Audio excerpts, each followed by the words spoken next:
Please like and subscribe the video. कहानी पीहू चिड़िया की। ये कहानी एक चिड़िया की है जिसका नाम पीहू है, जो बहुत ही मेहनत कर चाय को बनाती थी और हर जगह बेचने का काम करा करती थी। पूरे जंगल में वही एक सिर्फ थी जो ये काम करती थी, इसलिए सब लोग उसी पर निर्भर रहते थे।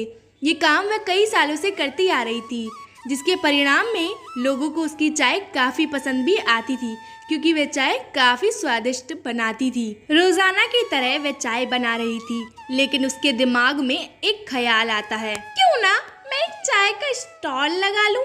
और वैसे भी पूरे जंगल में मैं ही तो हूँ सिर्फ, और मेरा स्टॉल अच्छा भी चलेगा। हाँ, क्योंकि अब रोज़ाना इस तरीके से चाय बनाना और हर घर एक एक बेचना मुझे बहुत दिक्कत दे रहा है। हाँ, ये सही रहेगा कि मैं एक स्टॉल खोल लेती हूँ। इस तरीके से पीहू चिड़िया ने अपना दिमाग लगाकर चाय का स्टॉल खोल लिया। सोचने के अनुसार पीहू चिड़िया ने अगले ही दिन स्टॉल खोल लिया। हर जगह ये बात आंधी की तरह फैलने लगी। अरे चुनमुन, तुमने सुना है कि यार पीहू ने चाय का स्टॉल खोल लिया है, अब तो वह देखना कितना अमीर बन जाएगी।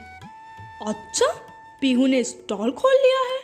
हाँ, मैं झूठ थोड़ी बोलूँगी। अरे मेरे साथ चलकर देख लो भाई, उसका स्टॉल तो बहुत ही तरक्की कर रहा है।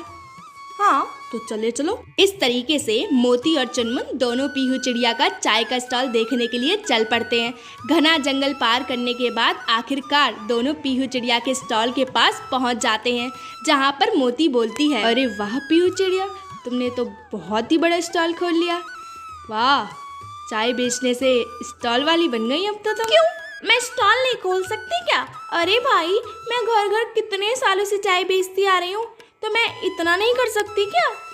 अरे मना किसने किया, तुम करो और चलो इसी बात पे हमें चाय बना दो, मुझे और चुनमुन को। के बाद वह लोग वहाँ से चले जाते हैं। कुछ दिन ऐसे ही बीतते हैं। रोज़ाना पीहू चिड़िया अपना चाय का स्टॉल लगाती और काफ़ी सारी भीड़ वहाँ उमड़ आती। बहुत सारे पंछियाँ वहाँ पर चाय पीने के लिए आते, क्योंकि जाहिर था चाय सिर्फ बनाने वाली वही थी, इसलिए उसे टक्कर में कोई नहीं था और लोग वहाँ उसकी चाय के दीवाने भी थे।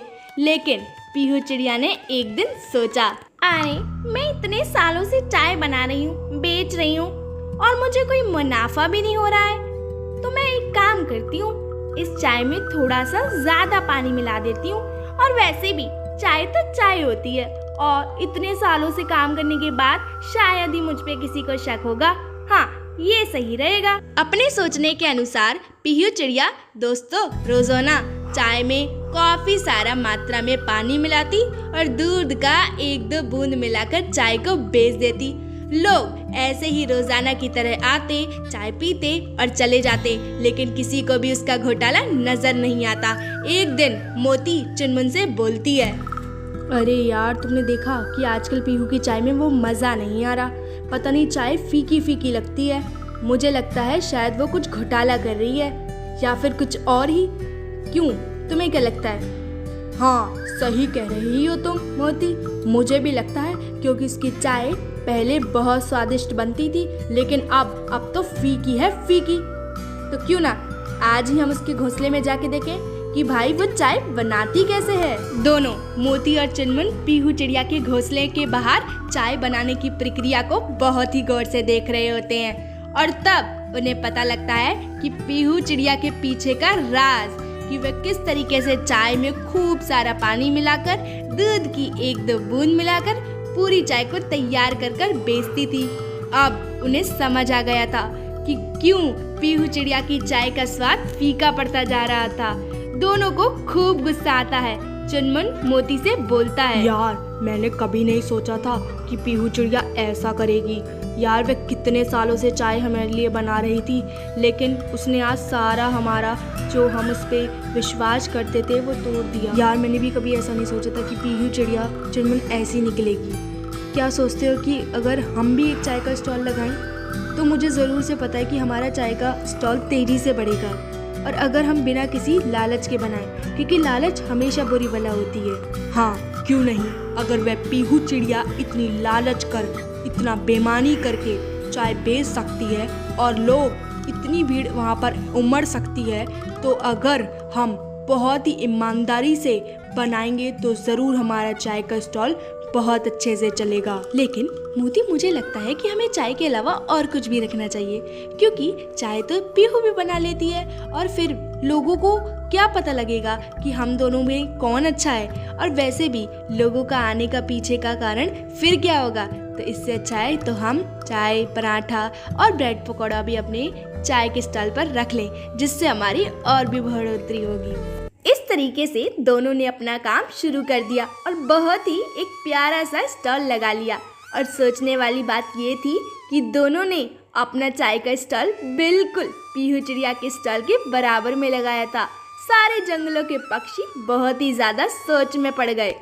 अरे यार, आज तक किसी ने चाय बनाने का नहीं सोचा, पीहू चिड़िया को टक्कर देने का। वाह, बहुत बढ़िया। चलो आज इनकी चाय, ब्रेड पकौड़ा और पराठे का स्वाद लेते हैं। दोनों ने चाय बेचना शुरू कर दिया, लेकिन मोती और चुनमुन के चाय के स्टॉल पर बहुत ही कम पक्षी आ रहे थे और पीहू चिड़िया के स्टॉल पर भर भर कर पंछी आ रहे थे। लेकिन जैसे ही कुछ पंछियों ने मोती और चुनमुन की चाय को चखा, ब्रेड पकौड़े और पराठों को खाया, तो लोग खुशी के मारे पागल हो गए, क्योंकि उन्होंने ऐसी चाय, ऐसे पराठे, ब्रेड पकौड़े ज़िंदगी में नहीं खाए थे। उनका स्वाद उन्हें इतना अच्छा लगा कि जहाँ भी वे जाते हर जगह उनकी तारीफ करते। इस तरीके से जंगल में हर एक पक्षी ने दूसरे पक्षी से कहा और इस तरीके से मोती और चुनमुन का चाय का स्टॉल, साथ ही ब्रेड पकौड़े, पराठे का स्टॉल तेज़ी से बढ़ने लगा। ये सब देखकर पीहू चिड़िया खूब उदास हुई। उसका चाय का स्टॉल फीका पड़ गया और पंछी भी उसके पास कम आने लगे। ये सब देखकर पीहू चिड़िया जलन के मारे और भी जलने लगती है। लेकिन कुछ दिनों बाद उसे बहुत पछतावा हुआ कि अगर वह ऐसा काम ना करती, लालच के मुंह में ना जाती, तो आज उसका चाय का स्टॉल हमेशा चलता रहता और ना कभी उसके सामने कोई आता। और अब पछताने से क्या लालच कि जब वो गड्ढे में गिर ही चुकी है। लेकिन अगर हम चाहें तो हम हर चीज़ को सुधार सकते हैं। अपनी गलती पर पछतावा कर कर यही पीहू चिड़िया ने किया। पीहू चिड़िया मोती और चुनमुन के पास जाकर उनसे माफ़ी मांगती है और कहती है, मुझे माफ़ कर दो, मुझे ऐसा नहीं करना चाहिए था। मैं लालच के गड्ढे में गिरती रही। मुझे लगा कि किसी को भी यहाँ चाय बनाना नहीं आता, तो मैं इसमें कितनी बेईमानी कर लूट सकती हूँ। मैं हमेशा यहाँ खड़ी रहूँगी। हाँ, यही तो तुम्हारी गलती थी। तुम्हें लगा कि तुम्हारी बेईमानी हमेशा हमेशा के लिए चलती रहेगी, लेकिन हमने एक दिन तुम्हारी झोपड़ी के बाहर देखा कि तुम किस तरीके से बेईमानी करके चाय बना रही थी। उसी दिन से हमने ठान लिया कि तुम्हारा घमंड और तुम्हारी बेईमानी का पर्दा हम फाश करके रहेंगे।